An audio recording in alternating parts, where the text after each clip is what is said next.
الذین هم فی صلاتهم خاشعون والذین هم عن اللغو معرضون والذین هم للزکاة فاعلون۔ محترم حضرات، سامعین کرام اور عزیز ساتھی، قرآن اور رمضان کا بہت ہی گہرا تعلق اور ربط ہے۔ اسی تعلق کو اللہ نے ارشاد فرمایا، شہر رمضان الذی انزل فیہ القرآن، یہی وہ مبارک مہینہ ہے جس میں قرآن نازل کیا گیا۔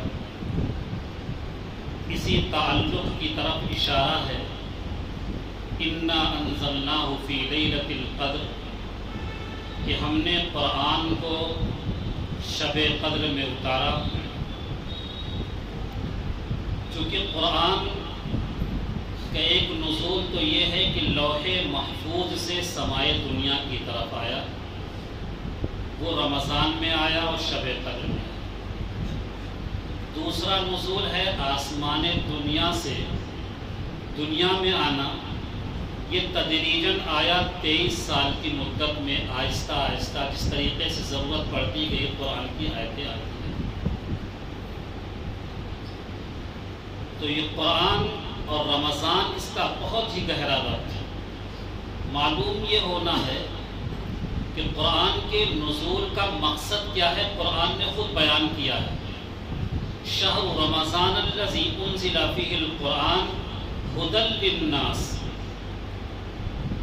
یہ قرآن کے نزول کا مقصد لوگوں کی ہدایت ہے۔ معلوم یہ ہوا کہ قرآن انسانوں کی ہدایت کے لیے، انسانوں کی رہنمائی کے لیے، انسانوں کو ضلالت و گمراہی سے بچانے کے لیے یہ قرآن کریم نازل ہوا۔ اس لیے چاہیے تو یہ تھا کہ ہم قرآن کریم کی زیادہ سے زیادہ تلاوت کرتے، اس کے معانی اور مفاہیم کو سمجھیں کہ اللہ نے اس قرآن کریم کے اندر ہماری ہدایت کے لیے کون کون سی چیزیں بیان کی ہیں۔ چونکہ قرآن ایک دستور ہے، ایک نظام ہے، ایک قانون، پورا نظام زندگی اس کے اندر موجود ہے کہ ہر موڑ پر قرآن رہنمائی کرتا ہے۔ آپ کسی بھی شعبے سے تعلق رکھتے ہوں، قرآن رہنمائی کرتا ہے کہ ہمیں اور آپ کو ایسے موقع پر کیا کرنا چاہیے۔ خیر، تو یہ قرآن کریم کا نزول انسانوں کی ہدایت اور اس کی رہنمائی کے لیے ہے۔ تو پہلا کام ہمارا اور آپ کا یہی کہ ہم اپنی زندگی کے اندر اس چیز کو داخل کریں کہ زیادہ سے زیادہ قرآن کریم کی تلاوت کریں۔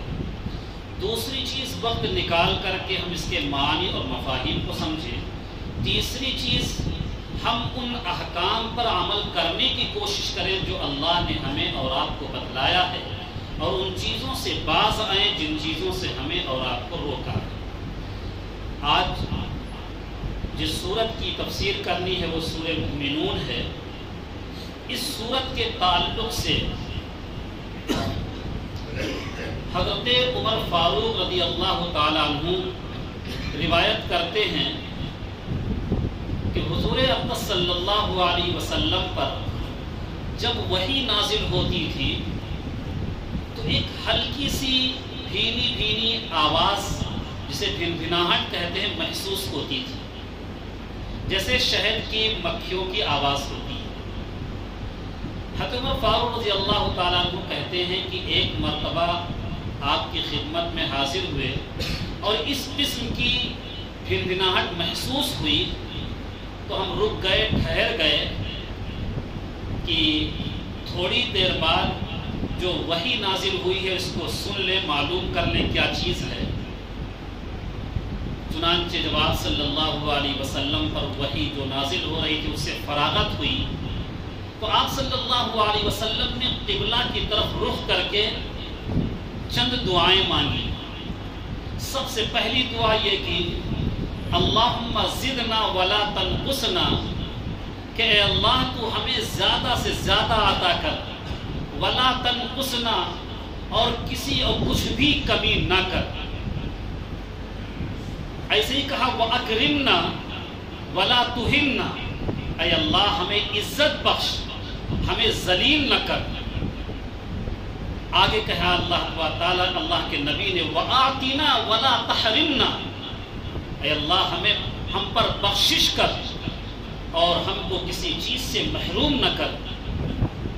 وَآثِرْنَا وَلَا تُؤْثِرْ عَلَيْنَا، اور تو ہم کو دوسرے لوگوں پر ترجیح دے اور دوسروں کو ہم پر ترجیح نہ دے۔ وَارْضَ عَنَّا وَأَرْضِنَا، اے اللہ تو ہم سے راضی ہو جا اور ہم کو اپنی رضا کے ذریعہ راضی کر دے۔ ان دعاؤں کو اللہ کے نبی نے قبلہ رخ ہو کر کے دعائیں مانگی، اور اس کے بعد کہا کہ ابھی سورہ مومنون کی 10 ایسی آیتیں نازل ہوئی ہیں کہ اگر کوئی شخص اس کو اپنی زندگی کے اندر داخل کر لے تو وہ کامیاب ہو جائے گا، فلاح پا جائے گا، اس کا ٹھکانہ جنت ہوگا۔ وہ قرآن کریم کی 10 آیتیں ہیں۔ سب سے پہلی آیت اللہ کہتے ہیں قد افلح المؤمنون، کہ بالتحقیق مؤمنین مسلمان کامیاب ہو گئے۔ ہم اور آپ کثرت کے ساتھ قرآن کریم کے اندر، احادیث کے اندر لفظ فلاح کو سنتے ہیں اور آتا ہے۔ اذان اور اقامت میں بھی روزانہ 5 مرتبہ فلاح کی طرف ہمیں اور آپ کو بلایا جاتا ہے۔ ہر مؤذن کہتا ہے حی علی الفلاح، آ جاؤ کامیابی کی طرف، حی علی الفلاح، آ جاؤ کامیابی کی طرف۔ ہمیں معلوم ہونا چاہیے کہ فلاح کیا چیز ہے۔ قاموس کی لغت کی کتاب ہے، اس میں درج ہے کہ فلاح کہتے ہیں ہر وہ مراد جو پوری ہو، ہر وہ تکلیف جو دور ہو۔ ہم اور آپ ذرا سوچیں کہ اس لفظ تو فلاح بہت مختصر ہے، لیکن کتنا جامع ہے کہ ہر مراد پوری ہو، ہر تکلیف دور ہو۔ ایک انسان اس سے بڑی دعا مانگ ہی نہیں سکتا۔ ہم اور آپ غور کریں تو دنیا کے اندر کوئی کتنا ہی بڑا بادشاہ ہو، کوئی کتنا ہی بڑا نبی اور رسول ہو، ساری دنیا اسے حوالے ہو جائے، لیکن اس کی ہر مراد پوری ہو، ہر تکلیف دور ہو، ایسا نہیں ہو سکتا ہے۔ بہت ساری سہولتیں، بہت سارے آرام، ساری چیزیں میسر ہو، اس کے باوجود نعمت کا زوال اور ان انعام کا ختم ہو جانا، یہ تو ہر وقت کہہ لیے دامنگیر ہوتا ہے۔ یہ چیز ایسا احساس دلاتی ہے یہ نعمت ختم ہو جائے گی۔ تو فلاح کا مطلب ہی یہی ہے کہ ہر مراد پوری ہو۔ معلوم ہوا کہ دنیا کے اندر اصلی فلاح جسے کہتے ہیں وہ حاصل ہونے والی چیز نہیں ہے۔ پھر فلاح کا مقصد ایک دوسری دنیا ہے جسے ہم آخرت کہتے ہیں، اس میں حاصل ہوگی۔ جو لوگ آگے 7 صفات بیان کر رہے ہیں، وہ 7 صفات کے حامل ہوں گے، وہ آخرت کے اندر وہ کامیاب ہوں گے، فلاح پائیں گے، ان کی ہر مراد پوری ہوگی، ہر تکلیف دور ہوگی۔ اور وہ کون سی جگہ ہے؟ وہ جنت اللہ نے بنائی ہے۔ جنت ایسی جگہ ہے کہ وہاں کوئی تکلیف نہیں ہے۔ جنت ایسی جگہ ہے جہاں ہر مراد پوری ہے۔ اللہ کہتے ہیں وَلَهُمْ مَا تَشْتَهُونَ، ان کے لیے وہ تمام چیزیں ہیں جس کو تم خواہش کرتے ہو، جس کو تم چاہتے ہو۔ معلوم ہوا ایک انسان جنت کے اندر جس چیز کی تمنا کرے گا، جس چیز کی خواہش ہوگی، جو چیز دماغ میں دل میں پیدا ہو جائے گی، وہ ساری چیزیں بیک وقت میسر ہو جائیں گی، حاصل ہو جائیں گی، اور وہاں کوئی تکلیف نہیں ہوگی۔ اسی کو اللہ کہتے ہیں قد افلح المؤمنون، کہ بالتحقیق مومنین کامیاب ہو گئے. یہ آیت رد کر رہی ہے ان لوگوں کے لیے جو لوگ کامیابی کو دوسری چیزوں میں سمجھتے ہیں. ہم نے اور آپ نے کامیابی، کچھ لوگ کہتے ہیں کامیابی بادشاہت میں ہے، وزارت میں ہے، عہدہ اور منصب میں ہے. کسی نے کہا مال و جائیداد میں کامیابی ہے، کسی نے کہا شہرت میں کامیابی ہے، کسی نے کہا حسن و جمال کے اندر کامیابی ہے، کسی نے کہا صحت اور تندرستی کے اندر کامیابی ہے. اللہ تبارک تعالیٰ ایسے تمام لوگوں کے اقوال کو رد کرے. قد افلح المؤمنون، بالتحقیق کامیابی جو ہے وہ ایمان والوں کے لیے ہے. تو یہاں کامیابی سے مراد خصوصیت کے ساتھ آخرت کی کامیابی ہے. دنیا کی کامیابی، دنیا فلاح کی جگہ ہے ہی نہیں. البتہ جو لوگ ان اوصاف کے حامل ہوں گے، جو 7 اوصاف 7 صفتیں بیان کی جا رہی ہیں، وہ اللہ تبارک تعالیٰ انہیں آخرت کے اندر تو کامیاب کرے گا ہی کرے گا، دنیا کے اندر بھی اللہ ان کی بہت ساری چیزیں کامیابی اور فلاح سے گزرنے کے لیے کی توفیق دے دیتا ہے. سب سے پہلی چیز کہہ رہے ہیں قد افلح المؤمنون، بالتحقیق وہ مسلمان، وہ مومنین کامیاب ہو گئے. کون لوگ کامیاب؟ پہلی صفت اللہ بیان کر رہا ہے الذین هم فی صلاتهم خاشعون، جو لوگ اپنی نمازوں کے اندر خشوع کرنے والے ہیں. خشوع کے معنی کیا ہیں؟ خشوع کے معنی آتے ہیں سکون کے. سکون کی 2 صورتیں ہیں، قلبی سکون بھی ہو اور ظاہری اعضاء جوارح کے اندر بھی سکون ہو. قلبی سکون کا مطلب یہ ہے کہ ہم نماز پڑھیں اور نماز میں اللہ کے علاوہ کسی غیر چیز کا اس کا استحضار نہ کریں. کہا جا رہا استحضار نہ کریں، یعنی اس کو کسی غیر چیز کو لائیں نہ. اگر کوئی وسوسہ آ گیا تو اس کو دفع کر دیں، نماز میں اپنے ذہن کو پھر حاضر کر دیں. یہ چیز ہے خشوع. خشوع اعضاء و جوارح کا ہے. اعضاء و جوارح کے خشوع کا مطلب یہ ہے کہ ہمارا ہاتھ، ہمارا بدن، ساری چیزوں میں سکون ہو. ایسا نہ ہو کہ ہم نماز میں رہیں اور ہاتھ بدن پر چلے، کہیں ہم داڑھی کھجلائیں، کہیں بدن کھجلائیں، یا ہم کپڑوں سے کھیلیں، کپڑوں کو سمیٹیں. یہ ساری چیز خشوع کے خلاف ہے. اس لیے پہلی صفت اللہ بیان کر رہے ہیں کامیابی کے لیے الذین هم فی صلاتهم خاشعون. کامیاب وہ مومن ہیں جو اپنی نمازوں میں خشوع کرنے والے ہیں. خشوع کے ایک معنی سکون کے جو بتایا گیا، دوسرا معنی جھکاؤ کے ہے. اس کی تفسیر اس انداز میں ہے کہ ہمارا پورا جھکاؤ جو ہو نماز میں اللہ کی طرف، دماغ کے اعتبار سے بھی اللہ کی طرف ہو، اور ظاہری بدن کے اعضاء و جوارح کے اعتبار سے بھی جھکاؤ اللہ کی طرف ہو. جو کہ روایت میں بیان کیا گیا ہے کہ جب بندہ اللہ کے سامنے نیت باندھ کر کے کھڑا ہوتا ہے تو اللہ سے راز و نیاز کرتا ہے، اللہ سے باتیں کرتا ہے. جب یہ اللہ کی طرف متوجہ ہوتا ہے تو اللہ بھی اپنے بندوں کی طرف مکمل طور پر متوجہ ہوتا ہے. لیکن جب ہمارے اندر نماز سے خشوع ختم ہو جاتا ہے، ہمارا قلب اور دھیان کسی اور طرف بڑھ جاتا ہے، اعضاء اور جوارح میں سکون غائب ہو جاتا ہے، تو پھر اللہ بھی اپنی توجہ ہٹا لیتا ہے کہ جب بندہ میری طرف متوجہ نہیں ہے، ایسے بندوں کی طرف متوجہ ہونے کی کوئی ضرورت نہیں ہے. اس لیے سب سے پہلی چیز ہماری اور آپ کی کوشش یہ ہو کہ اپنی نمازوں کے اندر خشوع اور خضوع جو لفظ استعمال ہوتا ہے اس کو پیدا کرنے کی کوشش کریں. حدیث کے اندر بہت ساری باتیں بیان کی گئی ہیں. قیامت کی علامتوں میں سے ایک بات یہ بھی ہے، 3 چیزیں بیان کی گئی، اس میں سے ایک چیز یہی وَهِيَ عَامِرَةٌ فِي الْمَسَاجِدِ. مساجد تو بہت آباد ہوں گی، مسجدیں بھری ہوئی ہوں گی، شان و شوکت کے ساتھ بنی ہوئی ہوں گی، لیکن وہی خراب من الہدا، لیکن وہ ہدایت سے خالی ہوگی۔ کہنے کا مقصد یہ ہے کہ بہت بڑی تعداد ہوگی، لیکن اندر جو خشوع اور خضوع اور خوف اور للہیت اور توجہ ہونی چاہیے، اس سے ہم اور آپ عارف ہوں گے۔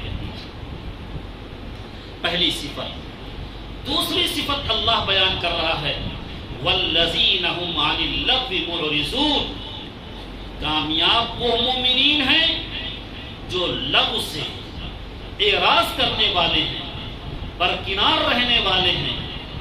لغو سے مراد فضول باتیں، چاہے وہ فضول بات ہو چاہے فضول کام ہو، یعنی فضول کا مطلب، لغو کا مطلب یہ ہے جس میں نہ کوئی دینی فائدہ ہو نہ کوئی دنیاوی فائدہ ہو، وہ لغو ہے۔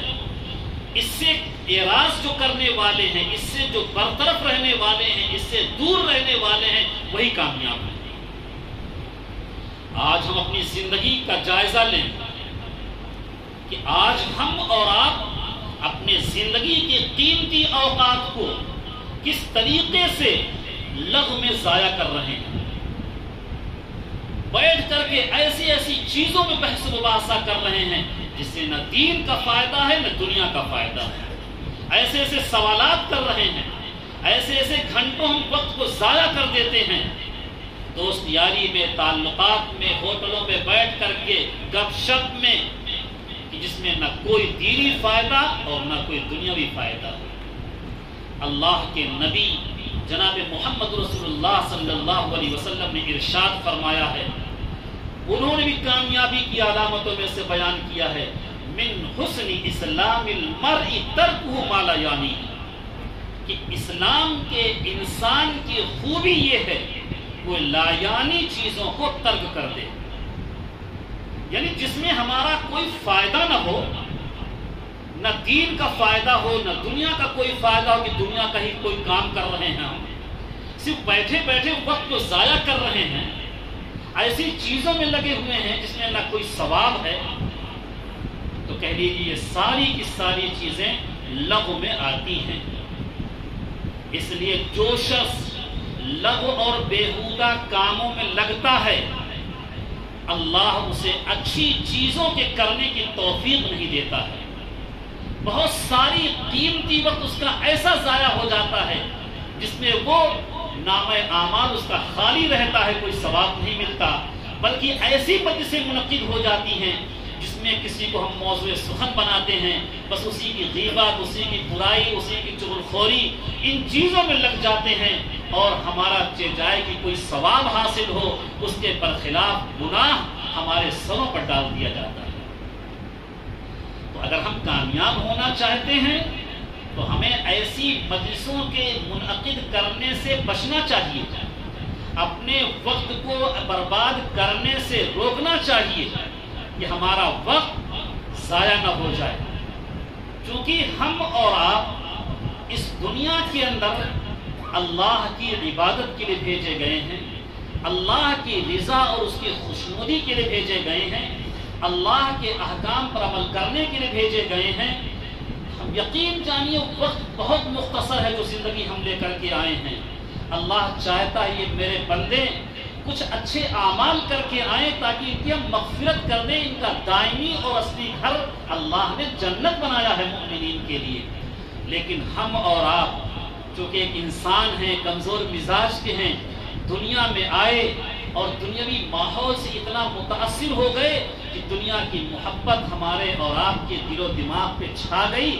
اللہ تبارک تعالیٰ نے دوسری آیت کے اندر ہماری اور آپ کی تنبیہ کی ہے اور مخصوص بیماری کا علاج کی بتایا ہے۔ کیا بتایا؟ بل تؤثرون الحیات الدنیا والآخرۃ خیر وابقیٰ، تمہاری بیماری یہ ہے کہ تم دنیاوی زندگی کو ترجیح دیتے ہو، اسی کی ترقی، اسی کی خوشحالی اور اسی کے بارے میں رات دن سوچنا۔ والآخرۃ خیر وابقیٰ، آخرت بہتر بھی ہے اور ہمیشہ رہنے والی چیز ہے۔ لہذا عقل مند آدمی اپنے جو ایک عارضی چیز ہو اس میں الجھتا نہیں ہے، اس کو گزار دیتا ہے اپنی اصل منزل اور مقصود کے لیے۔ ہمیں کہیں جانا ہوتا ہے اور دماغ میں ہے کہ ہمیں سفر کر لکھنؤ جانا ہے، راستے میں تھوڑی بہت تکلیف ہوئی تو آدمی اس کی طرف دھیان نہیں، منزل دھیان ہے کہ ہم کب جلدی سے پہنچ جائیں، خیر و عافیت کے ساتھ پہنچ جائیں۔ ایسے ہی ہماری منزل جو ہے وہ آخرت ہے، جنت ہمارا اصلی دائمی گھر ہے، لہذا اس کی تیاری کرنا چاہیے۔ یہاں بیچ میں جو آیا ہے اس کی طرف ہم اتنا متوجہ ہو جائیں کہ اسی کو اصلی چیز سمجھ لیں، اسی میں سب کچھ اپنی کامیابی سمجھ لیں، یہ کامیابی نہیں ہے۔ اللہ کہتے ہیں وَالَّذِينَ هُمْ عَنِ اللَّغْوِ مُعْرِضُونَ، اور وہ لوگ جو لغو سے، بیہودہ باتوں سے، بیکار کاموں سے اعراض کرنے والے ہیں۔ اس لیے ہمارا اور آپ کا کام یہ ہو، اپنی زندگی کا ایک نظام الاوقات بنائیں جس میں اپنے دوستوں سے ملاقات کرنا، تفریح کرنا بھی شامل ہو، لیکن ایسی مجلسوں کا انعقاد نہ ہو جس میں ثواب کے بجائے گناہ ہو۔ تیسری صفت اللہ بیان کر رہے ہیں کامیابی کی، وَالَّذِينَ هُمْ لِلزَّكَاةِ فَاعِلُونَ، کامیاب ہیں وہ مومنین جو زکوٰۃ ادا کرنے والے ہیں، کامیاب ہیں وہ مومنین جو اپنے نفس کا تزکیہ کرنے والے ہیں۔ زکوٰۃ کے معنی آتے ہیں پاک کرنا، زکا یزکی تزکیۃً کے معنی پاک کرنا۔ زکوٰۃ کو بھی زکوٰۃ اسی لیے کہتے ہیں کہ وہ مال کو، مابقیہ مال کو پاک کر دیتا ہے۔ تزکیہ نفس بھی، اس کو بھی زکوٰۃ اسی لیے کہتے ہیں کہ اس میں انسان کے اندر جو نفس میں برائی ہے، حسد ہے، کینہ ہے، بغض ہے، نفرت ہے، دشمنی ہے، عداوت ہے، بخل ہے، یہ ساری چیزوں سے انسان خانقاہوں میں جا کر کے، علماء سے ملاقات کر کے اپنے نفس کا تزکیہ کرتا ہے، صاف کرتا ہے، تو اسے بھی زکوٰۃ کہتے ہیں۔ یہاں خاص طور سے، ویسے قرآن کریم کی اندر لغوی معنی زکوٰۃ کا تو تزکیہ پاک کرنے کے آتے ہیں، اور اصطلاحی معنی وہی ہے کہ اپنے مخصوص مال میں سے کچھ حصہ صدقہ نکالنا، جسے زکوٰۃ کہا جاتا ہے۔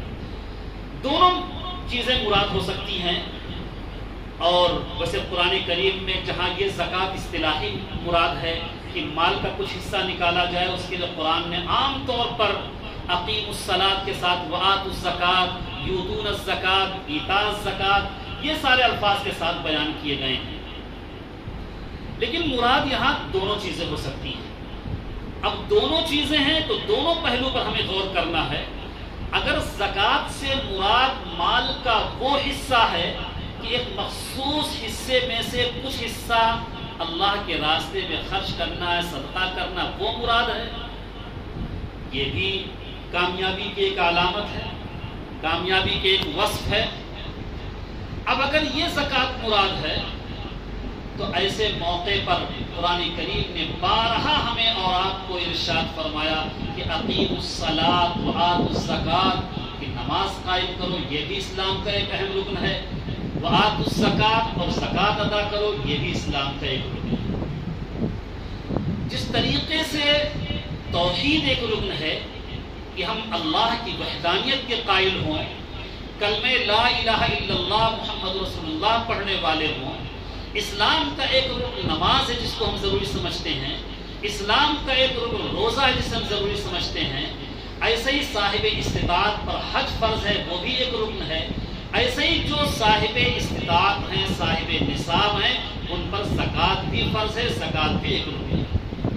اللہ نے اپنے ان مومن بندوں سے جو صاحب نصاب ہیں ان سے زکوٰۃ کی ادائیگی کا تقاضا کیا ہے، قرآن کریم کے اندر متعدد جگہوں پر کیا ہے، اور پھر نہ ادا کرنے والوں کے لیے بہت سخت انداز میں قرآن نے دھمکی آمیز جملے میں بندوں سے مخاطب کیا۔ اللہ نے کہا کہ جو لوگ زکوٰۃ نہیں ادا کرتے، والذین یکنزون الذهب والفضة ولا ينفقونها في سبيل الله فبشرهم بعذاب أليم، کہ جو لوگ سونے اور چاندی کو جمع کیے ہوئے ہیں، اپنے مالوں کو گاڑ رکھے ہیں، ولا ينفقونها في سبيل الله، اور وہ اللہ کے راستے میں خرچ نہیں کرتے ہیں فبشرہم بعذاب علیم، تو آپ ان کو دردناک عذاب کی بشارت دے دیجیے۔ آگے اللہ نہ دینے والوں کے لیے اور سخت الفاظ استعمال کرتا ہے، یوم یحمى علیہا فی نار جہنم فتکوی بہا جباہہم وجنوبہم وظہورہم ھذا ما کنزتم لانفسکم فذوقوا ما کنتم تکنزون۔ یوم یحمى علیہا یعنی جن مالوں پر زکوٰۃ نہیں ادا کیا گیا ان مالوں پر جہنم کے آگ کو تپایا جائے گا، فتکوی بہا جباہہم، پھر اس آگ کے ذریعہ ان کی پیشانی کو، ان کے پہلو کو اور ان کے پشت کو داغا جائے گا اور ان سے کہا جائے گا ھذا ما کنزتم لانفسکم، یہی ہے وہ خزانہ جس میں تم نے اپنے لیے جمع کر رکھا تھا۔ یہاں ایک تھوڑی سی بات یہ کہنی ہے کہ زکوٰۃ کے نہ ادا کرنے پر اللہ نے بہت سخت جملے کہے ہیں۔ اس کی وجہ کیا ہے؟ اس کی وجہ یہ ہے کہ اللہ کہتا ہے ان اللہ اشترى من المؤمنین انفسهم واموالهم بان لهم الجنہ، کہ بے شک اللہ نے مومنین کے جانوں کو اور ان کے مالوں کو خرید لیا ہے، بان لهم الجنہ، اور اس کا عوض اور اس کی قیمت جنت متعین کی ہے۔ تو یہ ہمارا جو مال ہے، یہ ہمارا جو جان ہے، یہ سب بکا ہوا ہے اور اس کی قیمت اللہ نے جنت متعین کی ہے۔ تو اب بتائیے خریدار کو حق ہے اگر وہ کہتا کہ یہ تمہارا مال اور جان جب بکا ہوا تو پورے مال کو تم ہمارے راستے میں خرچ کر دو، تو عین انصاف تھا۔ لیکن اللہ جانتا تھا کہ میرے بندوں کو مال کی ضرورت ہے دنیا کے اندر، ان کی طرف ان کا دل مائل ہوتا ہے، اس واسطے کہا کہ تم 97.5% اپنے پاس رکھ لو اور 2.5% اللہ کے راستے میں خرچ کرو۔ ہم اور آپ چونکہ سوچتے ہیں کہ ہماری محنت ہے، رات دن ہم ایک کیے ہوئے ہیں، تب جا کر کے کمائی ہوئی ہے، تب ہمارے پاس یہ مال و دولت آیا ہے۔ اللہ کہہ رہے نہیں، تمہارا کام محنت کرنا، مزدوری کرنا، کھیتی باڑی کرنا، تجارت کرنا، دکان کھول کے بیٹھنا، فیکٹری لگانا، یہ سب تمہارا کام ہے، لیکن اس میں گاہکوں کا بھیجنا، اس کی تمام چیزوں کو تمہیں جو ہم رازق ہیں اس بنیاد پر تمہیں ان چیزوں کے ذریعہ رزق دینا، یہ سب ہمارا کام ہے۔ ساری دنیا کے اندر لوگ چاہتے ہیں کہ ہم مالدار ہو جائیں، سارے لوگ چاہتے ہیں کہ ہم امیر ہو جائیں، لیکن ایک اللہ کا نظام ہے، کسی کو بے پناہ تھوڑی سی محنت قلم چلایا اور بے پناہ روپیہ دیا، اور کوئی صبح سے شام تک بے پناہ جسمانی محنت کرتا ہے اور پسینہ بہاتا اور تھوڑے سے روپے حاصل ہوتے ہیں۔ تو یہ نظام ہے اللہ کا، تو اللہ کہتے ہیں سب ہمارا دیا ہوا ہے، تو اپنی محنت پر، اپنے دماغ پر، اپنی کوششوں پر اس پر ناز نہ کرو کہ ہم اتنا کر رہے ہیں، وہ تمہارا کام کرنا صرف ہے، لیکن روزی دینا ہمارا کام ہے، کس کو کس ذریعے سے دیں اس کا نظام ہمارے پاس ہے۔ تو جب سب کچھ اللہ ہی کا ہے تو اللہ کو حق ہے، جتنا مال کہیں ہم دے سکتے ہیں۔ اللہ نے انسانوں کی رعایت کرتے ہوئے صرف کہا کہ 2.5% اللہ کے راستے میں خرچ کر دو اور 97.5% تم اپنے پاس رکھو۔ تو جو صاحب نصاب ہیں وہ زکوٰۃ ادا کریں، کیونکہ اللہ نے کہا قد افلح المؤمنون، وہ مومنین کامیاب ہیں جو لوگ زکوٰۃ ادا کرنے والے ہیں۔ اور اگر زکوٰۃ کا ترجمہ ہم یہاں تزکیہ لے لیں تو وہ بھی مراد ہے۔ تزکیہ پاک کرنا، ہر انسان کے دل کے اندر کچھ ایسی گندگیاں ہیں جس سے پاک کرنے کی ضرورت ہوتی ہے۔ انسان کے اندر حسد ہوتا ہے، حسد کا مطلب یہ ہے کہ ایک انسان بہت ترقی کر رہا ہے، مال و دولت کے اعتبار سے، عہدے کے اعتبار سے، کسی بھی اعتبار سے، اولاد کے اعتبار سے، دوسرا صرف دیکھ کر کے صرف جل رہا ہے، اس یہی حسد ہے۔ یعنی دوسرے لفظوں میں یہ کہہ لیجیے کہ جو انسان اپنے دکھ سے دکھی نہ ہو، دوسروں کے سکھ سے دکھی ہو، وہ حسد ہے۔ ایسے ہی کسی کے اندر کینہ ہوتا ہے، بغض ہوتا ہے، نفرت ہوتی ہے، بخل ہوتا ہے، یہ کمی بہت ساری بیماریاں انسان کے اندر ہوتی ہیں۔ ضرورت ہے کہ کامیابی کے لیے للزکاۃ فاعلون، کہ ہم اپنے نفس کا تزکیہ کر لیں، سارے مومنین کے تعلق سے ہمارا دل پاک ہو، کسی کے تعلق سے حسد نہ ہو، کسی کے تعلق سے ہمارے دل کے اندر کینہ اور بغض اور نفرت نہ ہو، کسی کے تعلق سے ہمارے اندر کوئی بیماری ایسی نہ ہو جس سے ہم نقصان پہنچانے والے ہوں۔ ہر مومن کے لیے بالکل دل پاک اور صاف ہونا چاہیے کہ اللہ ان کو ترقی دے رہا ہے، ان کے لیے اللہ نے یہی متعین کر رکھا ہے۔ اللہ نے اگر ہمیں کسی چیز میں کم دیا، اللہ کی ہوگی مصلحت اسی چیز میں، اللہ اس چیز کو ہمیں نواز رہا ہے۔ تو کامیابی کے لیے اللہ کہتے ہیں والذین هم للزکاۃ فاعلون، اور وہ لوگ کامیاب ہیں جو اپنے نفس کا تزکیہ کرنے والے ہیں، پاک صاف کرنے والے ہیں۔ چوتھی صفت اللہ بیان کر رہا ہے والذین هم لفروجهم حافظون، اور وہ لوگ جو اپنی شرمگاہوں کی حفاظت کرنے والے ہیں۔ اپنے شرمگاہوں کی حفاظت اپنی بیوی سے ملاقات ہے، یا پہلے زمانے میں جب کوئی مجاہد اور مومن جہاد کرتا تھا تو پھر مال غنیمت کے طور پر جہاں بہت سارے مال اور اسباب آتے تھے، اسی میں کچھ باندیاں بھی آتی تھی جو حصے میں آ جائے۔ تو جس طریقے سے اپنی بیوی سے خواہشات نفسانی کی تکمیل کرنا حلال اور درست ہے، ایسے ہی اس باندی سے بھی اپنی شہوت کو پورا کرنا درست اور حلال ہے۔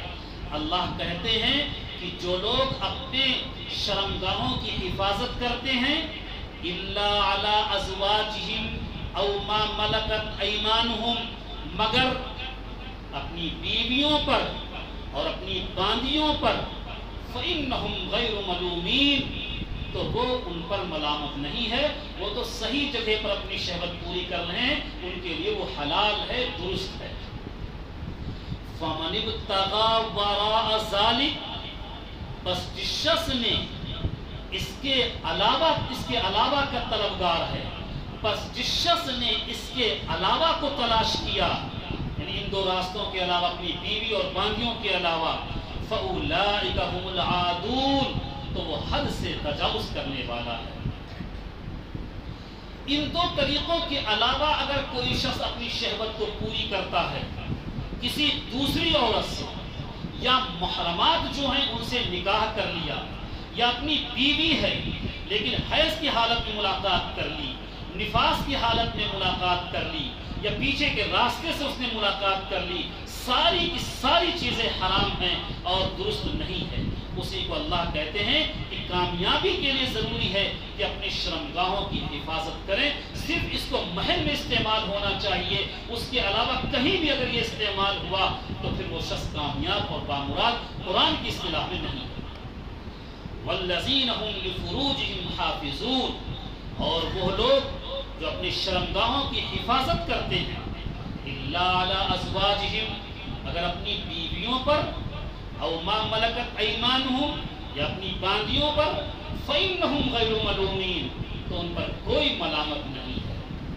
فمن ابتغى وراء ذلك، بس جس شخص نے ان دو راستوں کے علاوہ، بیوی اور باندی کے علاوہ تلاش کیا اور ڈھونڈا اور وہاں شہوت رانی کو پورا کیا، فأولئک هم العادون، تو ایسے لوگ حد سے تجاوز کرنے والے ہیں، یعنی شرعی حد جو اللہ نے متعین کی ہے اس سے تجاوز کرنے والے گنہگار ہیں۔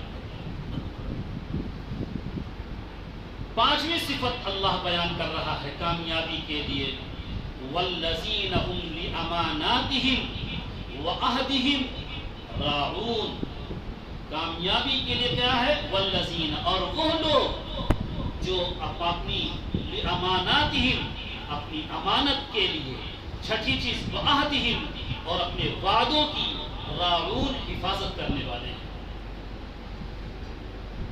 پانچویں چیز امانت کی حفاظت، اور چھٹی چیز وعدے کی حفاظت ہے۔ ہم نے اور آپ نے امانت کو بہت مختصر اور محدود کر رکھا ہے۔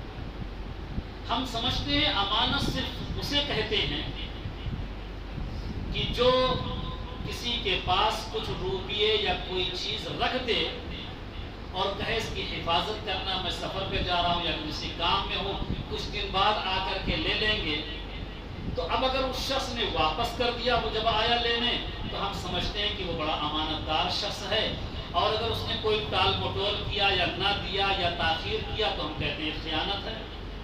قرآن کہتا ہے کہ امانت کا مفہوم جو ہے اتنا محدود نہیں ہے، امانت کا دائرہ بہت وسیع ہے، ہر چیز کے اندر امانت ہے۔ اللہ کے نبی نے تو امانت کے تعلق سے اتنا کہا، لا ایمان لمن لا امانت لہ، اس شخص کا ایمان نہیں جس کے اندر امانت نہیں ہے۔ تو امانت معلوم ہوا کہ کوئی بھی کام جو اس کے سپرد کیا گیا ہے اس کی حفاظت کرنا ہے، چاہے وہ مال ہو یا کوئی اور چیز ہو۔ اب ہمیں اور آپ کو امانت کے تعلق سے جائزہ لینا ہے اپنی زندگی کا، کہ امانت مال کے اندر بھی ہے، امانت غور کریں تو ہماری پوری زندگی امانت ہے، ہماری آنکھیں امانت ہیں، ہمارے کان امانت ہیں، ہماری زبان امانت ہے، ہمارے ہاتھ اور پیر امانت ہیں۔ یہ ساری چیزیں اللہ نے ہمیں مالک نہیں بنایا ہے، ہمیں امین بنایا ہے کہ تم اس کو استعمال کر سکتے ہو، یہ نہیں مالک بنایا کہ تم مالک ہو جو چاہو کرو۔ اگر اس طریقے سے اجازت ہوتی، مالک ہوتے، تو خودکشی حرام نہ ہوتی۔ جو انسان اپنے کسی چیز سے عاجز آ کر کے، حالات سے دل برداشتہ ہو کر کے انسان زہر کھا لیتا ہے، پھانسی کے پھندے لٹک جاتا ہے یا اور دیگر راستہ اختیار کرتا ہے تو حرام نہ ہوتا، لیکن حرام خودکشی اسی لیے ہے کہ یہ جسم جو ہے اللہ نے ہمیں اور آپ کو مالک نہیں بنایا ہے، مالک اللہ ہی ہے، ہمیں اور آپ کو امانت کے طور پر دیا ہے کہ تم اس کو استعمال کر سکتے ہو۔ ہر چیز کا ایک مصرف بتایا ہے، آنکھیں دیکھنے کے لیے دی ہیں، ہم اس سے دنیا کی نظارے کریں، قرآن کو دیکھیں، ہم اپنی ساری جائز چیزوں کو جس بھی دیکھ سکتے ہیں، اس کو استعمال کر سکتے ہیں، لیکن جن چیزوں سے اللہ نے منع کہہ رکھا ہے ان تمام چیزوں سے حفاظت، یہ ہے اصل امانت۔ ہم آنکھوں سے اچھی چیز بھی دیکھ رہے ہیں، غلط چیزیں بھی دیکھیں تو ہم سمجھ لو امانت، آنکھ کی جو امانت ہے اس میں خیانت کر رہے ہیں۔ کان سے اچھی چیزیں سننے کے لیے ہے، ہم کان سے گانے بھی سنیں، غلط چیزیں بھی سنیں، غیبت اور چیزیں غلط، غیبت اور چغلخوری بھی سنیں، تو یہ امانت میں خیانت ہے۔ زبان اللہ نے دی ہے بولنے کے لیے، ہم قرآن پڑھیں، اچھی چیزیں کریں، ذکر کریں، جہاں جو ضرورت ہو وہاں بولیں، استعمال کریں اچھی چیز، لیکن ہم وہی زبان کو غیبت کریں، چغلخوری کریں، گالی گلوچ دیں، یہاں اس طریقے سے استعمال کریں گے تو یہ امانت میں خیانت ہے۔ غرض ہے کہ ہر چیز میں ہم غور کر کے دیکھ لیں کہ جس چیز کو اللہ نے اس کا مصرف بتایا ہے، اگر ہم نے اسی طریقے سے استعمال کیا ہے تو امانت کا حق ادا کرنے والے ہیں، اور اگر اللہ کے بتائے ہوئے طریقوں سے ہٹ کر کے ہم نے اپنی آنکھ اور کان اور ناک اور ہاتھ اور پیر ساری چیزوں کا استعمال کیا تو ہم سمجھو امانت میں خیانت کرنے والے ہیں۔ آگے اللہ کہہ رہے ہیں وَأَحْدِهِمْ رَاعُونَ، اور اپنے وعدے کی بھی حفاظت کرنے والے ہیں۔ وعدے میں یہاں دو تفسیریں کی گئی ہیں، ایک عہد ہے اور ایک وعدہ ہے۔ عہد جو ہوتا ہے وہ طرفین سے ہوتا ہے کہ دو آدمی کسی چیز میں عہد کر لیں کہ اس کو اس طریقے سے اس کام کو انجام دینا ہے، تو اس کی پاسداری بہت ضروری ہے۔ اور ایک وعدہ یہ ہے کہ ایک طرفہ ہوتا ہے، ایک انسان دوسرے سے وعدہ کر لیتا ہے کہ میں تمہارا یہ کام کر دوں گا، یا میں اس کام، یا میں کوئی بھی چیز کا وعدہ کر لے کہ میں کر دوں گا، تو اس میں ایک چیز کی طرف سے وعدہ ہے۔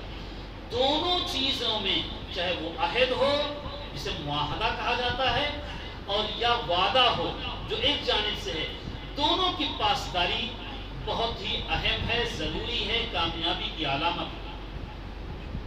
ہمیں بہت سارے معاملات میں ہمیں احساس ہی نہیں ہوتا ہے کہ یہ بھی کوئی وعدے کی چیز ہے، کوئی یہ بھی پاسداری کی چیز ہے، پاسداری کا اور وعدے کا ایک واقعہ میں آپ کو بتاؤں. حضرت حذیفہ ابن یمان، حضرت حذیفہ رضی اللہ تعالیٰ عنہ بھی اور ان کے والد یمان، دونوں آدمی مکہ سے ہجرت کر کے مدینہ تشریف لے جا رہے تھے. راستے میں ابو جہل سے ملاقات ہو گئی اور ابو جہل نے ان لوگوں سے پوچھا، روک لیا اور پوچھا تم کہاں جا رہے ہو؟ تو ان دونوں باپ بیٹے نے جواب دیا ہم مدینہ جا رہے ہیں. تو ابو جہل نے کہا تب تو ہم تمہیں نہیں جانے دیں گے، تم وہاں جاؤ گے تو غزوہ بدر کا واقعہ پیش آنے والا ہے، تم ہمارے خلاف وہاں ہم سے جنگ کرو گے. تو انہوں نے وہاں تاکہ چھٹی مل جائے، اجازت مل جائے، وعدہ کر لیا کہ ہم وعدہ کرتے ہیں کہ ہم وہاں تم سے جنگ نہیں کریں گے، ہم صرف اور صرف اللہ کے نبی سے ملاقات کرنے کے غرض سے جا رہے ہیں. جب اس طرح وعدہ کر لیا تو ابو جہل نے چھوڑ دیا ان دونوں کو. ذرا سوچو کہ ایک دشمن بھی اس چیز کا لحاظ کرتا تھا کہ انہوں نے وعدہ کر لیا تو پورا کریں گے، اس نے چھوڑ دیا. دونوں چلے گئے مدینہ، آپ صلی اللہ علیہ وسلم سے ملاقات ہوئی. غزوہ بدر کا واقعہ بالکل سامنے، سارے صحابہ تیاری میں لگے ہوئے ہیں اور جانے کے لیے تیار ہیں. ان دونوں نے باپ بیٹے نے بھی اللہ کے رسول صلی اللہ علیہ وسلم کے سامنے اپنی درخواست رکھی کہ اے اللہ کے رسول، ہم نے جو وعدہ وہاں کیا تھا بہت مجبوری میں کیا تھا، ورنہ ہم چھوڑتے ہی نہ. اس واسطے وہ عذر کی حالت کی تھی، مجبوری کی حالت کی تھی. آپ ہمیں اجازت دیں اور ہم بھی غزوہ بدر میں شریک ہوں تاکہ جہاد کریں. ذرا سوچو، غزوہ بدر کو فرقان کہا گیا ہے، حق و باطل کی بالکل تمیز ہو گئی، حق کیا ہے باطل کیا ہے. ایسے اہم غزوے کے اندر اللہ کے سارے صحابہ شریک ہو رہے ہیں. ضرورت ہے ایک ایک فرد کی کہ ایک آدمی بڑھ جائے ہماری طرف سے، جو کہ صرف 313 ہیں، نہتے ہیں، کمزور ہیں، اسباب نہیں ہے. ادھر 1000 ہیں، بہت سارے اسباب ہیں. لیکن اللہ کے نبی نے کہا کہ تم چونکہ ابو جہل سے وعدہ کر کے آئے ہو کہ ہم تمہارے خلاف جنگ نہیں کریں گے، اس واسطے ہماری طرف سے اجازت نہیں ہے، تم غزوے میں شریک نہیں ہو سکتے. ذرا سوچو ہم اور آپ کتنی تعبیر کر لیتے کہ کیسی حالت کی وعدہ تھا. اللہ کے نبی اپنے دشمن سے جو وعدہ صحابی کر کے آئے ہیں اس کا اتنا لحاظ اور پاس ہے کہ تم ایک شخص سے وعدہ کیے، لاکھوں ہمارا دشمن ہے، لیکن اس وعدے کا پاس و لحاظ کرنا ہے، تمہیں جنگ نہیں کرنی. آج ہم وعدہ کر لیتے ہیں، کتنا پورا کرتے ہیں ہم اور آپ سمجھیں. یہ جو دو چیزیں بیان کی گئی ہیں، امانت اور وعدہ، حدیث کے اندر بیان کیا گیا ہے، یہ سب منافق کی علامتیں ہیں. حدیث کے اندر کہا گیا آیت المنافق ثلاثۃ، منافق کی 3 نشانی ہے. اذا حدث کذب، کہ جب وہ بات کرے تو جھوٹ بولے. وَإِذَا وَعَدَ أَخْلَفَ، اور جب وعدہ کرے تو خلاف ورزی کرے. وَإِذَا اؤْتُمِنَ خَانَ، اور جب اس کے پاس امانت رکھی جائے تو خیانت کرے. اب ہم اور آپ سوچیں کہ کتنا ہم امانت کی پاسداری کرتے ہیں اور کتنا ہم آپس میں ہنسی مذاق میں دوست احباب سے، رشتہ دار عزیز اقربا سے، نہ معلوم کتنے تعلقات والوں سے کتنے وعدے کرتے ہیں اور اس کو سمجھتے ہی نہیں کوئی وعدہ ہے، اس کی پاسداری، اس کا بھی لحاظ. آرام سے باتوں میں اس کو توڑ دیتے ہیں، ختم کر دیتے ہیں. اللہ تبارک تعالیٰ یہاں بیان کر رہے ہیں وَالَّذِينَ هُمْ لِأَمَانَاتِهِمْ وَعَهْدِهِمْ رَاعُونَ. کامیابی کی اوصاف میں سے کہا کامیاب ہیں وہ مومنین جو اپنی امانتوں اور اپنے وعدوں کی حفاظت کرنے والے ہیں. 7ویں چیز، 7واں وصف اللہ تبارک تعالیٰ کامیابی کی بیان کر رہا ہے وَالَّذِينَ هُمْ عَلَىٰ صَلَوَاتِهِمْ يُحَافِظُونَ.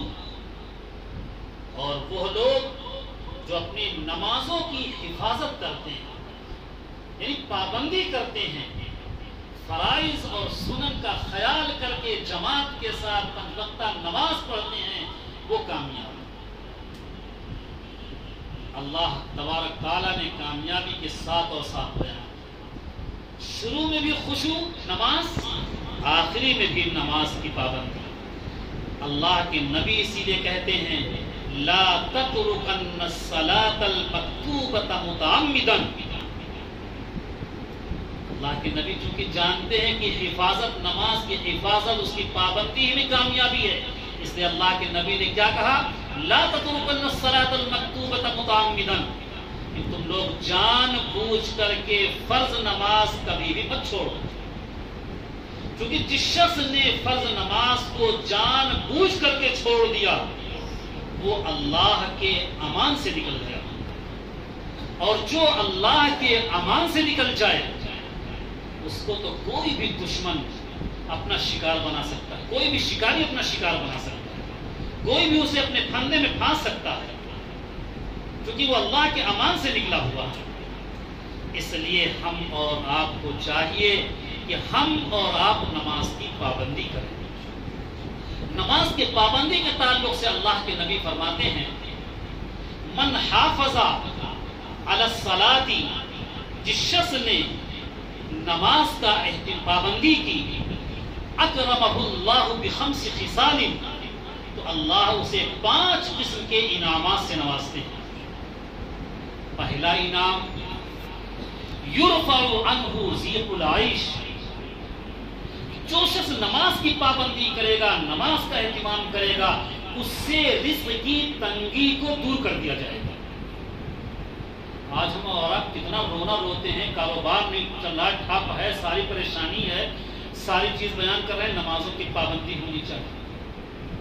اب مسئلہ ہے کہ ہم اور آپ کہیں کہ ہم تو اتنے زمانے سے نماز پڑھ رہے ہیں لیکن حالات ویسی جو کہ تو معلوم یہ ہوا کہ نماز کو اللہ کی رضا کے لیے پڑھیں، نہ کہ کاروبار کے لیے، ایک چیز۔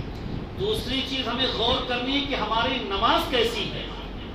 حقیقتاً نماز جو ایک مقصد ہے اس طرح ہم نماز پڑھ رہے ہیں، یا صرف ایک پریکٹس ہے کہ ہم نے نیت باندھی، بٹن دبایا اور پھر دھیان چاہے جہاں رہے، سورہ فاتحہ بھی پڑھ رہے ہیں، سورت بھی پڑھ رہے ہیں، رکوع اور سجدے بھی ہو رہے ہیں اور ساری چیزیں ہو رہی ہیں اور سلام پھیر کے فارغ ہوئے رہتے ہیں۔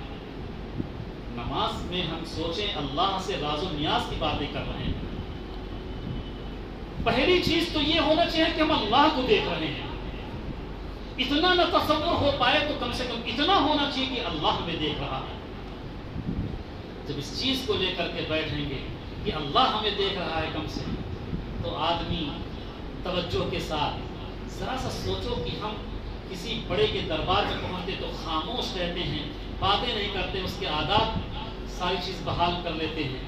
اللہ کے دربار میں بیٹھے ہیں، اللہ سے راز و نیاز ہو رہی ہے، اللہ سے باتیں ہو رہی ہیں، اللہ متوجہ ہے، اور اللہ جب متوجہ اور ہم دوسرے سے بات کریں، کوئی بڑا آفیسر، کوئی بڑا عہدیدار ہم سے متوجہ ہو بات کرنے کے لیے، تو ہم پوری جسمانی اعضاء سے متوجہ ہوتے ہیں، دل و دماغ سے متوجہ ہوتے ہیں، اور اللہ سے باتیں کریں، اللہ ہماری طرف متوجہ ہے، اور ہم پھر اس کو چھوڑ کر کے اپنے دنیا میں جس کا جس مشغلہ ہے ان تمام چیزوں میں لگ جاتے ہیں۔ اس لیے سب سے پہلی چیز یہ ہے کہ نماز کی پابندی کریں، اور نماز کی پابندی کا پہلا فائدہ یرفع عنہ ضیق العیش، جب ہم اللہ کی رضا کے لیے نماز کی پابندی کریں گے تو اللہ ہمارے اور آپ سے رزق کی تنگی کو دور کر دے گا، آسانیاں پیدا کر دے گا، اسباب پیدا کر دے گا، جس سے سہولت والی روزی، آسانی والی روزی نصیب ہوگی۔ دوسرا فائدہ یرفع عنہ عذاب القبر، کہ جو شخص نماز کی پابندی کرے گا اس سے قبر کا عذاب اٹھا لیا جائے گا۔ قبر کا عذاب کوئی معمولی چیز ہے، اگر غور سے اسے پڑھ لیا جائے، کتابوں میں دھیان سے سن لیا جائے اس کے کہ قبر کا عذاب کیا ہوتا ہے، تو رونگٹے کھڑے ہو جاتے ہیں۔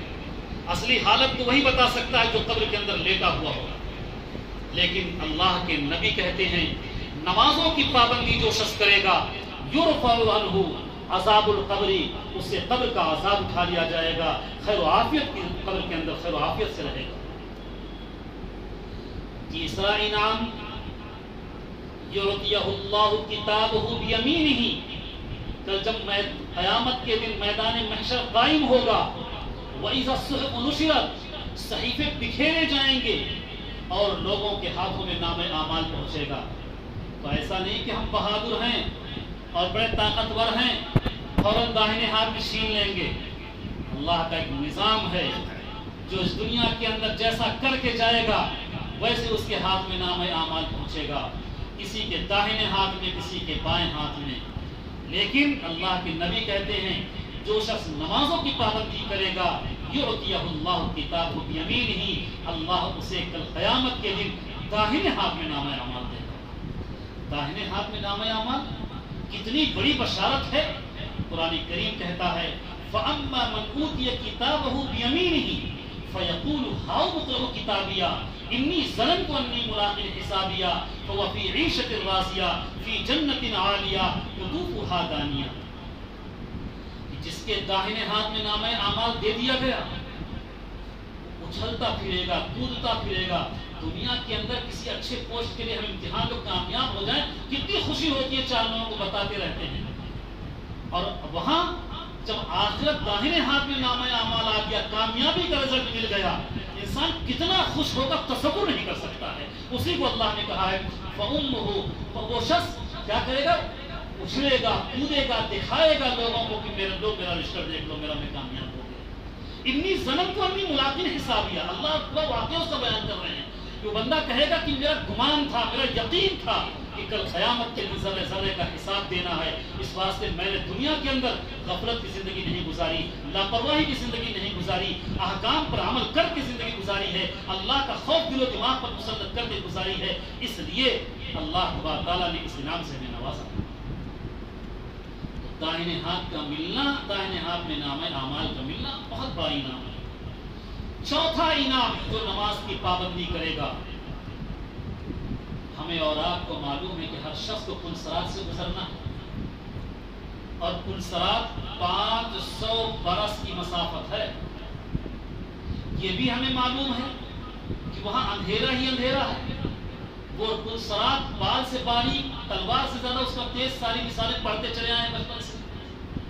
ایسے سخت گھڑی میں نماز کی پابندی کرنے والوں کو اللہ کیسے گزارے گا؟ اللہ کے نبی کہہ رہے ہیں کہ یمر علی الصراط کالبرق، کہ وہ صراط سے اللہ اس کو ایسے گزار دے گا جیسے کہ بجلی سیکنڈوں کے اندر کہاں سے کہاں پہنچ جاتی ہے. ایسے ہی 500 برس کی مسافت ہوگی، لیکن سیکنڈوں کے اندر اللہ مومنین کو، نماز کی پابندی کرنے والوں کو اس پلسرات سے گزار دیں گے. پانچواں انعام یدخل الجنت بغیر حساب، بغیر حساب و کتاب کے اللہ جنت میں داخل کر دے. اور اگر نماز کی پابندی نہیں کی تو مرنے کے وقت حدیث کے اندر بیان کیا گیا ہے یموت ذلیلا، وہ ذلیل ہو کر کے مرتا ہے. یموت جاعیا، بے نمازی بھوکا مرتا ہے. یموت عطشانا، بے نمازی پیاسا ہو کر کے مرتا ہے. کہ پورا سمندر پلا دیا جائے تو اس کی پیاس نہیں بجھ سکتی.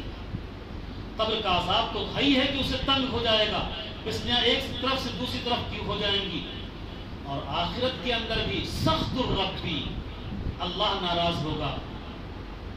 اور شدت الحساب، اس کا حساب بھی بہت سخت ہوگا. اور یدخل النار، جہنم میں داخل ہو جائے. اس لیے ہمیں اور آپ کو یہ چاہیے کہ ساتواں جو وصف بیان کیا گیا والذین هم علی صلواتهم یحافظون، کامیاب ہیں وہ لوگ جو اپنی نمازوں کی پابندی کرتے ہیں، محافظت کرتے ہیں، اس کی حفاظت کرتے ہیں. اب جب یہ ساتوں اوصاف اگر کسی کے اندر پا لیے گئے تو اللہ کہتا ہے اولئک هم الوارثون، یہی لوگ اس کے وارث ہیں. کس چیز کے وارث؟ الذین یرثون الفردوس، جو لوگ، یہی لوگ وارث ہیں جو فردوس کے وارث ہیں. فردوس جنت کا ایک مقام ہے، سب سے اونچا مقام، اس کے اوپر عرش ہی عرش ہے. اس واسطے اللہ کے نبی کہتے ہیں جب تم طلب کرو، اللہ سے مانگو تو جنت الفردوس مانگو، سب سے اونچا درجہ مانگو. ہم فیہا خالدون، اور وہ لوگ اس میں ہمیشہ ہمیشہ رہیں گے. پوری آیت کا خلاصہ یہ ہے کہ کچھ اوصاف ایسے بیان کیے گئے ہیں کہ اگر ان اوصاف کو ہم اور آپ اپنی زندگی کے اندر داخل کر لیں گے تو مخروی اعتبار سے فلاح پائیں گے، کامیاب ہوں گے۔